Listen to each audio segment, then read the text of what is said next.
पार्ले जी biscuit, इसे चाय में, दूध में या फिर पानी में डिप करके खाने का अपना अलग ही मजा है। जमाना बदल गया, लेकिन ये बिस्किट आजादी के पहले जैसा था, आज आजादी के 76 ईयर्स बाद भी वैसा ही है। वही टेस्ट और वही क्वालिटी।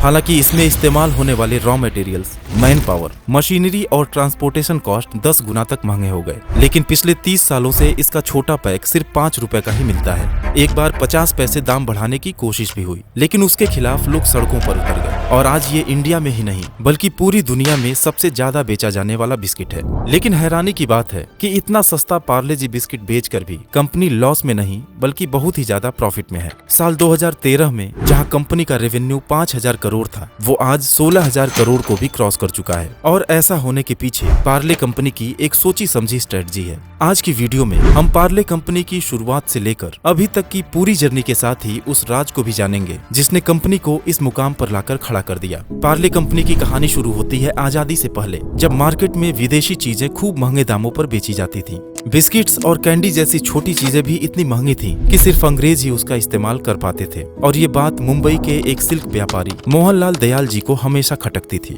उस समय अंग्रेजों से आजादी के लिए देश में कई तरह के आंदोलन चल रहे थे और गांधी जी के असहयोग आंदोलन से मोहनलाल इतने इम्प्रेस हुए कि अपने देश में ही कन्फेक्शनरी का बिजनेस शुरू करने का फैसला किए, ताकि अंग्रेजों को आर्थिक चोट तो लगे ही, साथ ही हमारे देश के गरीब लोग भी सस्ते दाम पर कैंडीज और बिस्किट्स का मजा ले सकें। लेकिन ये बिजनेस उनके लिए बिल्कुल नया था, इसलिए कन्फेक्शनरी के बिजनेस को समझने के लिए वो जर्मनी गए। वहाँ जाकर कैंडी बनाने की तकनीक सीखे और जब इंडिया वापस आने लगे तो अपने साथ एक कैंडी मेकर मशीन भी खरीद कर ले आए। साल था 1929। मोहनलाल दयाल जी मुंबई के विले पार्ले में एक पुरानी फैक्ट्री को खरीदकर उसमें जर्मनी से लाई हुई कैंडी मेकर मशीन इंस्टॉल करा देते हैं और अपनी फैमिली के ही 12 लोगों के साथ मिलकर कैंडी बनाना शुरू करते हैं। काम की इतनी जल्दबाजी थी कि कंपनी के नाम के बारे में कुछ सोचा ही नहीं, और जब कोई नाम समझ में नहीं आया तो उस जगह के नाम पर ही अपनी कंपनी का नाम पार्ले रख दिए। और इस तरह पार्ले कंपनी के विशाल बिजनेस एम्पायर की शुरुआत हुई।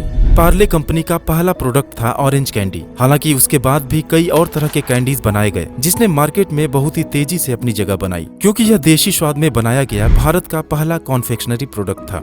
उस समय अंग्रेज अपनी चाय के साथ इंपोर्टेड बिस्किट खाया करते थे, इसलिए मोहनलाल जी ने सोचा कि क्यों ना आम इंडियंस के लिए भी कैंडी की तरह बिस्किट्स भी इंडिया में ही बनाया जाए। और साल 1939 में उन्होंने पार्ले ग्लूको बिस्किट बनाना शुरू कर दिया। गेहूं से बना यह बिस्किट इतने कम दाम का था कि गरीब लोग भी इसे खरीद सकते थे, और इसका सिर्फ दाम ही कम नहीं था बल्कि टेस्ट में भी यह बिस्किट काफी अच्छा था। इसलिए देखते ही देखते यह इंडियन मार्केट में इतना तेजी से पॉपुलर हुआ कि अंग्रेज भी पार्ले ग्लूको बिस्किट को यूज करने लगे और मार्केट में मौजूद ब्रिटिश ब्रांड के बिस्किट्स भी पीछे होने लगे। यहाँ तक कि सेकेंड वर्ल्ड वॉर के दौरान ब्रिटिश इंडियन आर्मी ने भी पार्ले ग्लूको का खूब इस्तेमाल किया, जिससे यह कंपनी अच्छे प्रॉफिट में आ गई। लेकिन वॉर जैसे ही खत्म हुआ, देश में गेहूं की कमी होने लगी। 1947 में अंग्रेजों से आजादी और उसके बाद देश के विभाजन ने इस क्राइसिस को और भी ज्यादा बढ़ा दिया। पार्ले को इतना भी रॉ मटेरियल नहीं मिल पा रहा था कि वो प्रोडक्शन को जारी रख पाए। मजबूरन कंपनी को कुछ दिनों के लिए बंद करना पड़ा। लेकिन जब फिर से हालात कुछ बेहतर हुए और पार्ले ने बिस्किट्स का प्रोडक्शन शुरू किया तो कई दूसरे ब्रांड्स के भी ग्लूकोज बिस्किट मार्केट में बिकने लगे थे।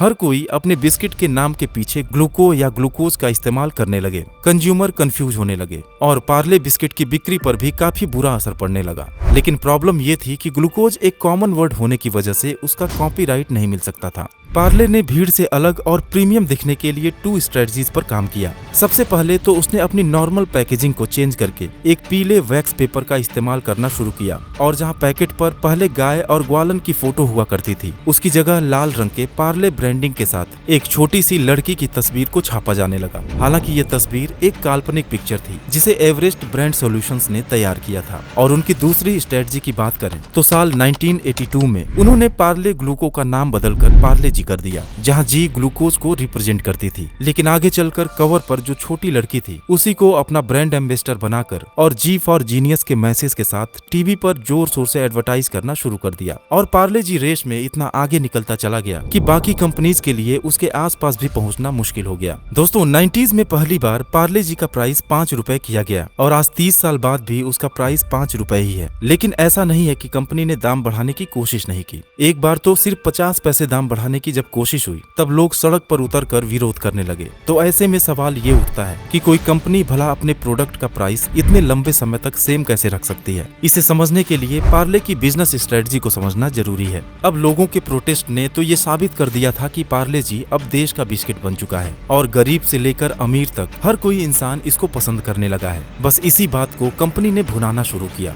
पार्ले जी बिस्किट को कंपनी ने ड्राइवर प्रोडक्ट बना दिया, यानी कि इसे प्रॉफिट के लिए नहीं बल्कि इसलिए बेचा जाने लगा ताकि अपनी पॉपुलैरिटी और कम कीमत की वजह से पार्ले जी हर दुकान, हर घर और हर वर्ग के लोगों के बीच नजर आता रहे, जिससे कि कंपनी की ब्रांड अवेयरनेस बनी रहे। लेकिन बिना प्रॉफिट के सिर्फ अवेयरनेस से तो कंपनी चल नहीं सकती। इसलिए पार्ले ब्रांड के अंदर धीरे धीरे मोनाको, क्रैकजैक और हाइड एंड सीक जैसे हाई प्रॉफिट प्रोडक्ट्स को भी लॉन्च किया गया। और इस तरह कंपनी जो प्रॉफिट पार्ले जी से नहीं कमा पाती वो इन प्रोडक्ट से एडजस्ट कर लेती है। लेकिन ये स्ट्रेटजी भी ज्यादा दिन तक काम नहीं कर सकती थी, क्योंकि कंपनी के टोटल सेल्स में पार्ले जी का कंट्रीब्यूशन 50% से भी ज्यादा का है और महंगाई की वजह से पार्ले जी बिस्किट का प्रोडक्शन कॉस्ट काफी तेजी से बढ़ने लगा। लेकिन मुसीबत ये थी कि दाम तो बढ़ा नहीं सकते थे, इसलिए दाम को 5 रुपए पर ही फिक्स रखते हुए कंपनी ने पैकेट के साइज को छोटा करना शुरू कर दिया। 90s में जो पार्ले जी 5 रुपए में 100 ग्राम के पैक में मिला करती थी, आज 5 रुपए में सिर्फ 55 ग्राम का पैकेट मिलता है, यानी कि दाम तो लगभग दूना हो गया, लेकिन लोगों को एहसास तक नहीं हुआ।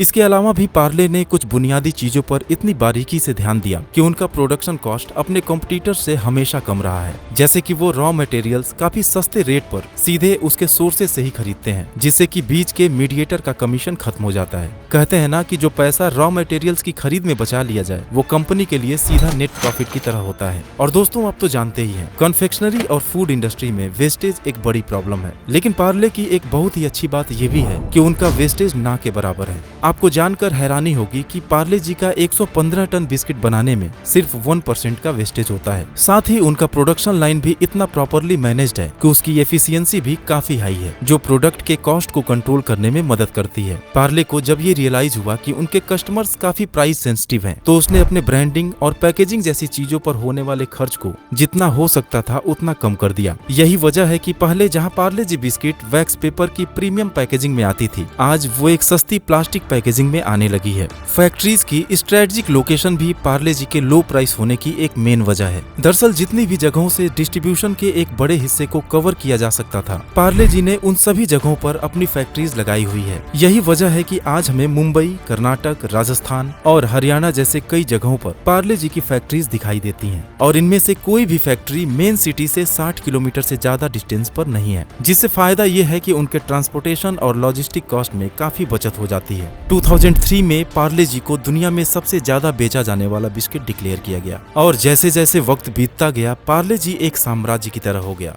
लोगों की जरूरतों के हिसाब से हर साइज के पैकेट का ऑप्शन मार्केट में रखा गया। पार्ले जी बिस्किट की सक्सेस का अंदाजा आप इसी बात से लगा सकते हैं कि अपने 130 से भी ज्यादा फैक्ट्रीज के जरिए ये हर महीने 100 करोड़ पैकेट का प्रोडक्शन करते हैं। देश के 50 लाख से भी ज्यादा रिटेल स्टोर्स के जरिए पार्ले जी बिस्किट को बेचा जाता है और हर सेकेंड लगभग 4500 लोग इस बिस्किट को खाते हैं। इंडिया के अलावा दुनिया के 7 और कंट्रीज में भी इनके मैन्युफैक्चरिंग प्लांट हैं। 2013 में जब कंपनी ने बताया कि सिर्फ बिस्किट से ही उन्होंने करीब 5000 करोड़ की सेल की है, तो हर कोई हैरान हो गया, क्योंकि पार्ले जी यह करिश्मा करने वाला भारत का पहला FMCG ब्रांड था। कोविड लॉकडाउन के दौरान भी कंपनी का सेल्स गिरने की बजाय इसके सेल्स में तेज उछाल देखने को मिला, क्योंकि सबने पार्ले जी बिस्किट पर ही अपना भरोसा जताया था। तो दोस्तों ये था पार्ले जी बिस्किट की पूरी कहानी। उम्मीद है कि ये वीडियो भी आपको पसंद आई होगी।